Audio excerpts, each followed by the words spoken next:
নমস্কার বন্ধুরা, আমি শ্রাবণী। রোজকার মতো আজও আমি এসে গেছি তোমাদের একটা গল্প শোনাতে। আজকে আমি তোমাদের এক সৈনিক ও এক ঘোড়া এই গল্পটি শোনাবো। তো বন্ধুরা, আমার এই গল্পের আসর চ্যানেলটিতে আমি তোমাদের রোজ বিভিন্ন ধরনের ছোট গল্প শোনাই।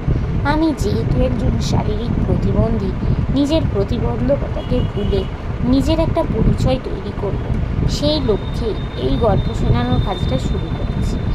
এই কাজে আমার সফল হতে গেলে তোমাদের সাপোর্ট খুবই দরকার।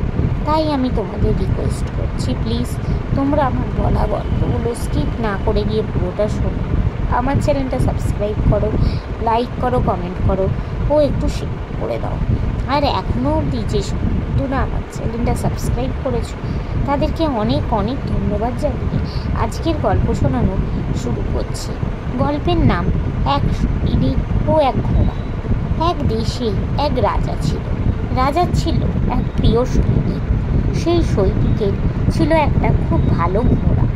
তো দেশে যখন যুদ্ধ করতে হতো তখন ঘোড়াটা তাকে নানা বিপদ ও ঝঞ্ঝার মধ্যে দিয়ে দিন কাটাতে হতো। অনেক দিন ধরে সৈনিকের সাথে যুদ্ধ চলছিল, তাই ঘোড়াটারও বিশ্রাম ছিল না। এক সময় যুদ্ধ শেষ হলো। যুদ্ধের সময় ঘোড়াটা যেমন আদর যত্ন পেত, যুদ্ধ শেষে সে আর তেমন আদর যত্ন পেল না। গাধার মতো বোঝা বইতে লাগানো হলো তাকে। খেতে দেয়া হতো শুধু ভুসি। কিছুদিন বাদে আবার যুদ্ধ লাগলো। সৈনিকের আবার ঘোড়াটার প্রয়োজন হলো। সৈনিক নিজে যুদ্ধের সাজে সেজে ঘোড়াটার মুখে পিঠে ঝিল লাগিয়ে তার ওপর চেপে বসল।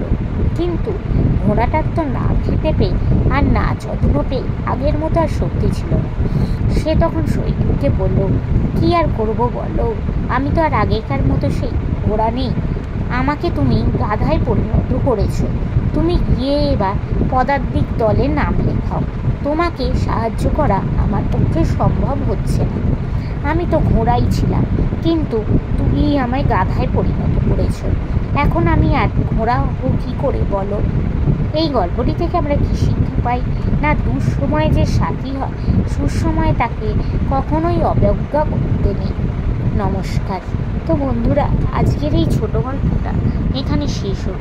তোমাদের যদি ভালো লাগে প্লিজ একটা লাইক করে দিও, আমার চ্যানেলটা সাবস্ক্রাইব করো ও শেয়ার করো। আজকের মতো আমি বিদায় নিচ্ছি। আবার আমি কাল চেষ্টা করবো তোমাদেরকে এরকমই কোনো একটা ছোট গল্প শোনাতে। আজকের মতো টাটা।